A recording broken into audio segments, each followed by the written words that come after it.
Hello everyone. A very warm welcome this evening to the webinar organized by the Ajith University's Working Paper Series. I hope you can hear and see both of us. So today, as you know, we are here to talk about how to contribute to the Working Paper Series brought out by the Ajith University as students who studied here and currently doing excellent work which are relevant to the development sector in general. So the format of today's webinar is somewhat like this. I will introduce the working paper series with a few slides, and then our alumnus Ajith will talk about his experience in writing for the working paper series from his project work that was undertaken while he was a student. And then we will have some question answer session, and then we will close. So, Ajith, shall I start the slides? Sure.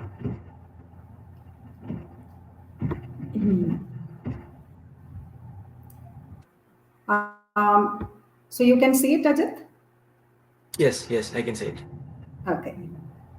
So, working paper series, the committee has been reconstituted very recently.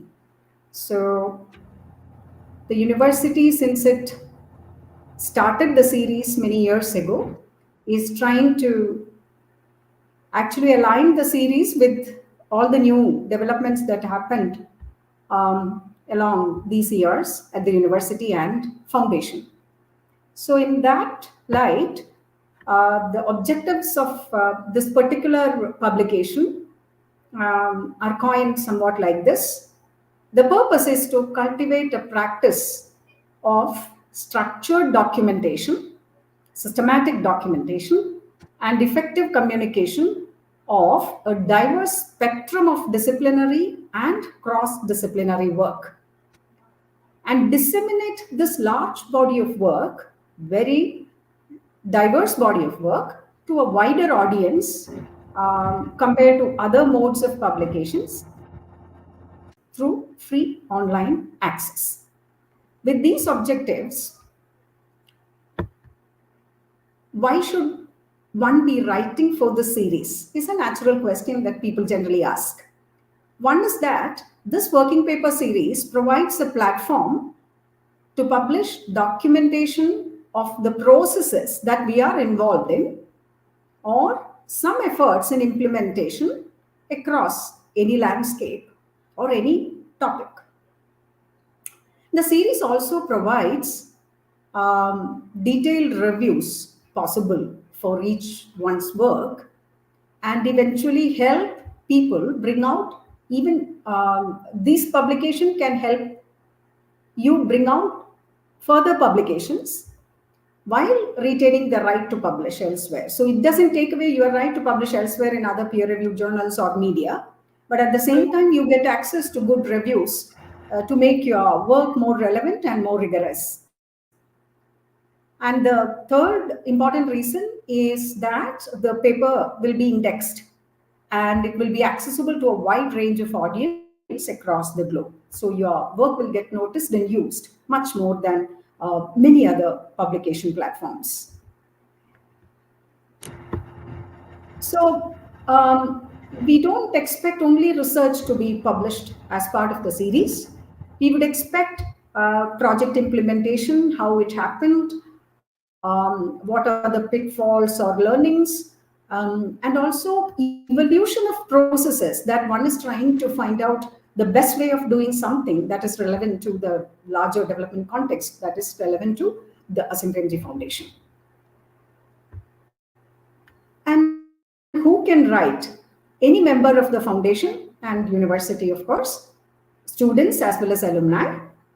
And generally, we would have authors, multiple authors or single author, as long as one of these authors belong to the above two category, either of these. So what does this committee do? We have a four-member committee, and this committee identifies potential contributors to the series. And then it facilitates discussions with the prospective authors to help development of the paper. It ensures a two-tiered review process and also in obtaining detailed comments, as I mentioned earlier, for further improvement of the paper. It provides help with copy editing. That is a major thing. When you publish, say, as a blog or something that is also online accessible, it may not be given a proper editing. And then finally, it arranges for publication in both online and print versions. And the process that the committee follows is somewhat like this. The authors are supposed to send a two-page proposal, and so the committee discusses that to judge the potential of that particular topic to be a working paper. And then the committee, if it finds it relevant to the series, would facilitate an internal review of the full paper that is submitted. And once the internal review is over and the authors revise it accordingly, we will send it to an external reviewer. And finally, once the comments of the external reviewer is also incorporated, we will facilitate the final process of publication. So what can you do? Either a staff or alumni or students. One is to, of course, consider your important work to be published in the series. And then you can probably, if you are, experienced in any of these fields, participate in internal review. And also how to widen. We are always looking for suggestions on how to improve the scope of the series and ways of mentoring prospective authors. As we see our students, when they are studying here and when we hear the work that they do, we always feel that there is a lot of potential to document, and even it will be a vacuum if many of those things are not documented properly. But at the same time, they would need some mentoring, and so suggest appropriate ways of mentoring that is possible. And then also how to improve the review process, like what kind of reviewers internally and externally would be of help in improving the rigor of the paper. So these are our current committee members: Nazrul Haq, Santanu Goswami, Varadarajan Narayanan, Rakhavendra, and Remya. If you have any questions, please post it in the chat. And Remya will also share the email ID of Working Paper Series, and we would expect your comments and observations and questions. Meanwhile, we will now move to hear from Ajith, his experience in writing for the series. Thanks, Seema ma'am, for that presentation. Thanks, university staff and university organizers of this webinar, Varadarajan sir, Seema, and all other Working Paper Committee members for organizing this event. And I'm thanking all of you today, all my friends, all alumni members, for joining us today for this session. I'm so glad. I'm so happy to know that universities like reinitiating or restarting this process of Working Paper Series. Before getting into my experience, engaging with the working paper series and the committee and the process, I would like to introduce myself.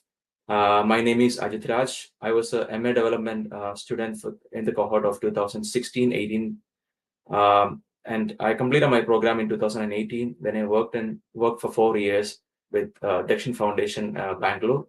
I worked there for 4 years. I was working with fisher communities in Lakshadweep Islands, and I was engaging with the process of community-based fisheries management program in Lakshadweep. Right now, I'm in Memorial University of Newfoundland in Canada. I'm pursuing my PhD program in Transdisciplinary Sustainability. At this phase, my research is focused on the island studies and blue economy, more from a future study or a future perspective. And my project is funded through Ocean Frontier Institute and their project titled Foresighting the Future Ocean Infrastructure. So my experience with working paper series actually was quite fascinating. I would say it was quite a transformative experience for me as a researcher and also a student at that phase. I would say it's the journey started in 2017 while I was working on the proposal for my winter project that we all of us do at MA development program for completing our credits. So obviously we all will be like thinking of a 2 month to 3 month project for completing our project requirement. But that time when I was conceiving my working paper series, I was told by my mentor, Dr. Purnendu Kavuri, about this opportunity. This project, particularly my project at that time, had a potential to, use this proposal or this idea to push for the working paper as a working paper publication. So my project at that time was titled as the yellow food clam fishery governance of Ashtamudi Lake in Kerala. It was originally conceived as a winter study project, as I mentioned, for 2 months. And what this project tried to look at that phase was that this project was specifically premised or was specifically done for the geographical location called Ashtamudi, which is a Ramsar site in Kerala. And that particular area actually had this unique fisheries called yellow foot clam fishery. And this fishery has a very interesting history because this fishery is considered as one of the first fisheries in our country to initiate a community-based fisheries management regime. When I say community-based fisheries management regime, it is about all the stakeholders, not just the government or the scientists or the experts, come together, decide what is going to be the management strategy for a fisheries. Instead of that, in this particular place, I would say Ashtamudi, various stakeholders, like there are many stakeholders involved in the fisheries management and governance at that time. So stakeholders including the traders, fishers, clam collectors, clam processors, district collector, fisheries department, all these groups of people came together and they started making very efficient and very democratic sort of management decision for managing their own fishery. And this happened at a particular time in the history of the fishery because in 1980s and in the early 1980s and early 90s, this fishery went through a serious sort of resource crisis and resource depletion sort of problems. So that particular crisis brought these stakeholders together, and then they institutionalized this process, and that's how it evolved into a community-based fisheries called the fisheries co-management process.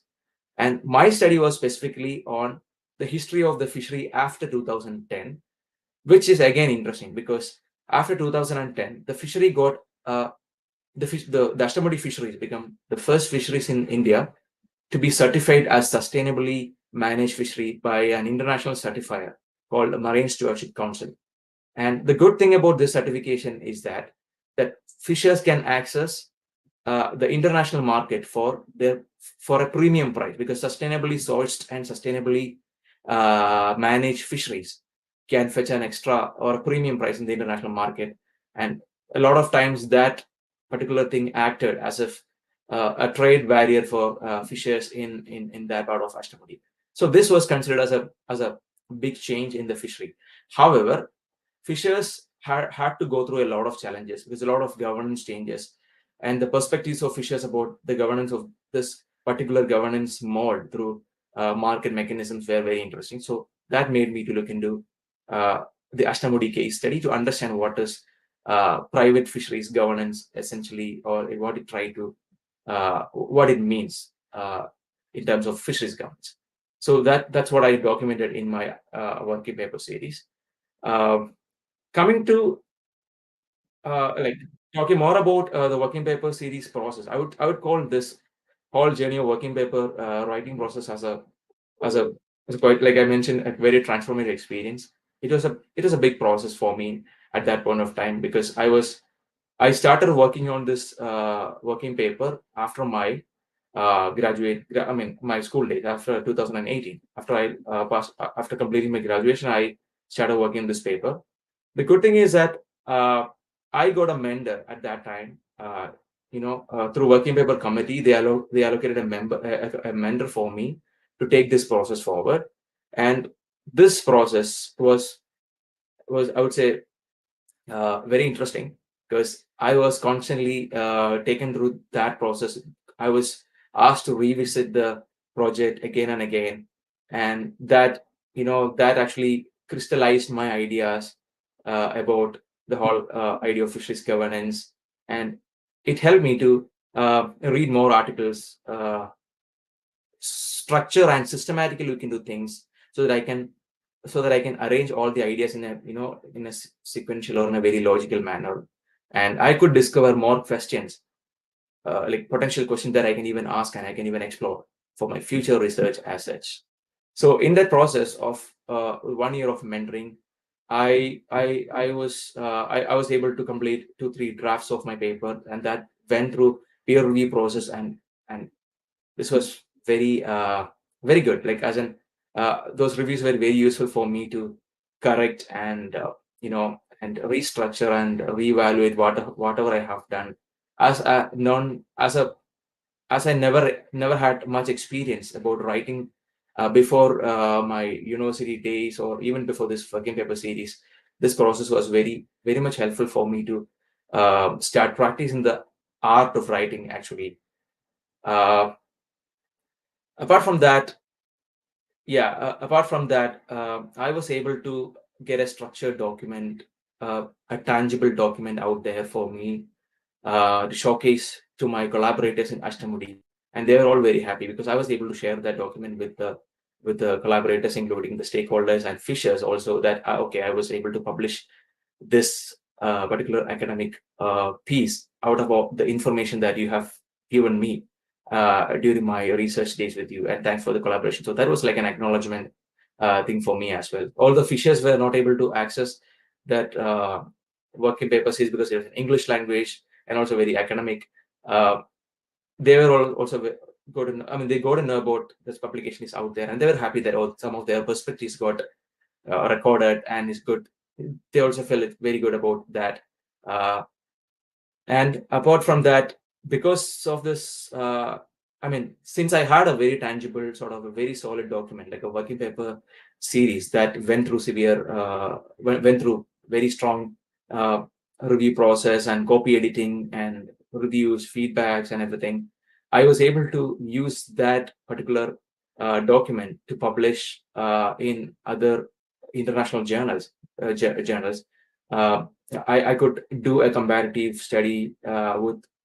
I was able to publish the Ashtamudi case study as a comparative study with the case from Africa, and that helped me to collaborate with a lot of international scholars, and was able to tell the story of Ashtamudi with their work as well. And I could showcase that in the literature, contribute that to the larger body of literature around certification and fisheries governance. And apart from that, um, this whole experience, it was a wholesome experience, because I was able to reconnect with the faculty members. I could still pursue my even after university, I was still able to continue my sort of engagement with faculty members and university and my stakeholders in the field and everything. So that was quite refreshing and unique. This process also, I mean, this document also helped me to give me a lot of confidence. In fact, a lot of confidence in start doing more writings as I go ahead, and it helped me to be part of a conference. And sometimes I use this working papers document as a sort of a thesis, because we don't have a thesis based system for our MA development program, right? So I always show this as a thesis for a lot of collaborators and people who are interested in my work, and people who are asking about my master's level work and everything. So yeah, in that way, it was very helpful. What I wanted to stress here is that I mean, I know that a lot of our alumni and a lot of our friends, like colleagues, and all of them are engaging with a lot of interesting work around the world, or specifically in India and the remote parts of the country. A lot of interesting work is happening. They have a lot of interesting stories to share and tell us. So I would encourage all of you to start thinking about this engaging with the working paper series, because it's a very good platform.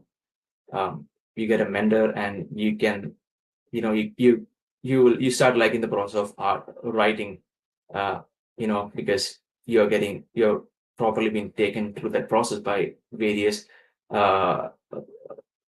experts and members who and with the university, and they're always ready to accommodate you and hear from you. Even if you're working right now, don't hesitate to write, because I was working on my working paper, and I was working. They I'm pretty sure that the working paper committees have very much accommodated your schedules and your mode of working and your style of working and everything. And the good thing is that if we have a document ready with all these stories, all these vibrant and beautiful and very unique stories from different parts of the work, and if all of us have a unique perspective to share, and if we have all these perspectives ready in the form of a working paper, or in form of any other outreach material, it will be a good resource for the students who are aspiring to be a social aspiring to be a practitioner or a researcher from university or even outside of university. And also this working paper series is also being circulated well across all the stakeholders within the development sector. Like I still remember when I was doing my internship in ATRI back in 2017 again, for our third semester internship, mandatory internship. I remember I could get a copy of our working paper series there at the ATRI office, and I got to know that, oh, this is a well circulated and well read document across all the stakeholders. So it's a good way for us. It's a good way for us to to communicate our work in a massive scale, and make our voice and our ideas and our work heard in the larger stakeholders out there. And it's a good way to communicate and network also, I would say. I think, yeah, that's pretty much, I think I would like to conclude now, and thank you everyone for listening to me. Thank you, Ajith. That was so nice to hear the story of your paper, especially how you worked on these yellow clams in Ashtamudi, and that was, I think, somebody asked about your kind of work around sustainability studies. So I think that question was already answered. There was a question among the people who registered on Ajith's studies on sustainability. If the same person has further queries, please feel free to post that you want to hear more. And there was another question on how to contribute to the working paper series. So I think that is also clear from the few slides I presented. You can first share the idea with the working paper series committee, whose email ID will be shared soon. And once you share the idea, we would discuss it and request for a longer document, which is maybe a two-pager on that particular topic. And then we can go and follow the steps that I presented. Like we will then try to get help if you haven't already evolved it into a paper, to mentor you and take you through the steps to convert it into a paper. And then, as I said, it will undergo an internal review after submission. And then, once the internal review comments are incorporated, it will go to the external review. And then, once again, if the revisions are satisfactory, we go ahead with publication. So, the first point is sharing your idea. I feel like documenting this. I have this important thing to write about. Please tell me whether this is worth publishing in the WPS. We are inviting such mails from you. If you can add a paragraph or so about it, it will be fantastic for us to, even think about the potential working paper that can come out of it. So, if we have now the other questions.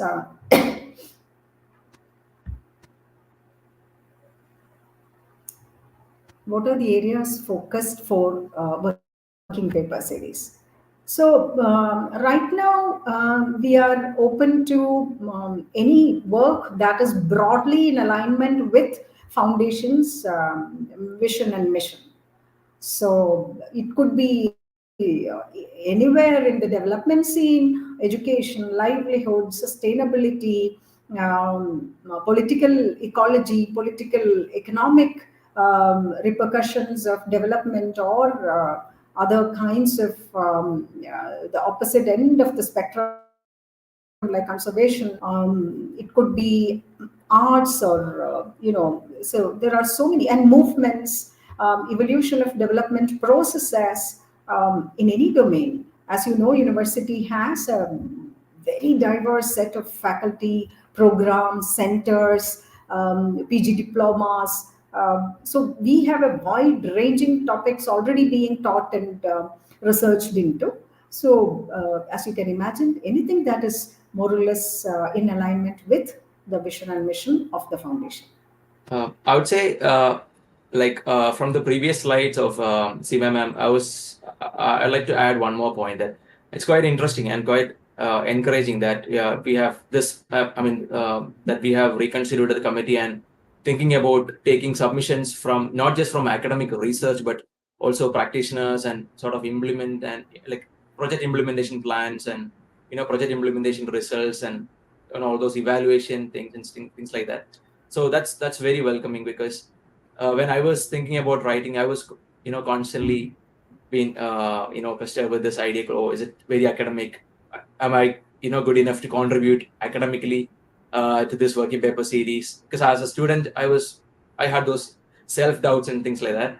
But I think what our colleagues or our friends and alumni can think about is probably is that they don't have to think about it now very academically now. I think faculty members can help with that, right? Like I think they just need to think about that one idea, and their experience can itself be a story, can itself be a starter. Then as we go ahead, I think the professors and committee members can help you, all of you, to think about it. So yeah, instead of thinking from this areas or themes, I think we can make it a bit more open-ended. That's what I actually understood from the slides also. Yeah. Yeah. So many a time what we see is that academic contributions follow a certain format, and project reports and social media publications and popular publications on the other side for these implementers or practitioners or advocacy groups, etc. Now, as we all know, university stands to merge, converge rigorous inquiries with the activism of a development player, right? So that is the spirit with which we are also looking at working paper series publications. So we are not just going to say, even if it is an implementation process, we would like to add conceptual rigor to it, and also bring in the essential practice elements without losing the beauty of it and the uniqueness of the story, as Ajith was mentioning. Each story, and in India, you would come across so many kinds of media, So this could be kind of a place, a single place where most of such stories, which can be published in academically rigorous, but development action wise, very important stories to be told. That is the niche that this working paper series is supposed to fill. Any other query? Are there any word limits for submission of potential papers that have been drafted? So right now we are keeping it between 8,000 and 10,000 words. And this could include tables, figures, and the list of references or bibliography. That's the limit right now. We are still finalizing the concept note, which as soon as we finalize, we will send around, or we will have it in the working paper series' website. But broadly that, Deepa.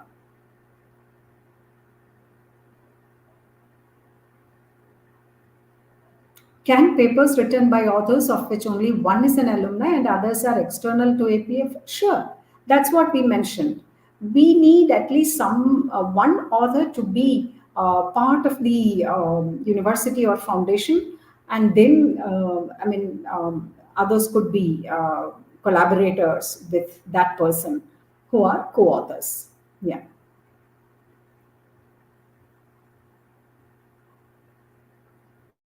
2014, that student working in WPS, can we work on my present organization's ongoing project learning? I think so. I'm not familiar with what is the ongoing project learning is, but broadly speaking, if you are working in a sector that is relevant to the domains that is present in the foundation, it should be. I think so, Swati. Yeah, if you can provide much more details, a little more. If you have a very specific topic in mind, you can mention that also.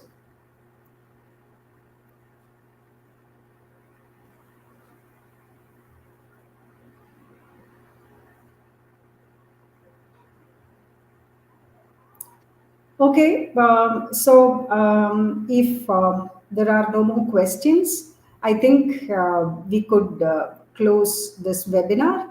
And you're welcome to send your queries to the WPS at apu.edu.in. And some of you know either of us or the other members of the working paper series. So either way, and this ID will be accessible to all of us in the committee. So I'm hoping that we will get a lot of interesting ideas to be presented to the whole world in the fashion that it deserves. So bye for now, and looking forward to hearing from you. Thank you, Ajith. Thanks so much.